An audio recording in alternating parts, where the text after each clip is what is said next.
Hi everyone. ఇప్పుడు మీకు నేను చెప్పబోయేది వంకాయ, టమాటా, కొత్తిమీర కాల్చిన పచ్చడి అండి.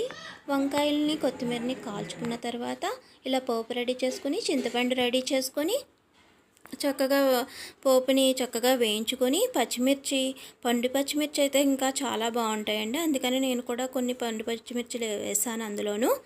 పోపు ఇలా ఎర్రగా వేయించిన తర్వాత కొత్తిమీరను వేసుకొని అది కూడా బాగా వేయించుకోవాలండి. మనం ఏం చేసినా కూడా సిమ్లో పెట్టుకొని చేసుకుంటే మాడకుండా ఉంటుంది.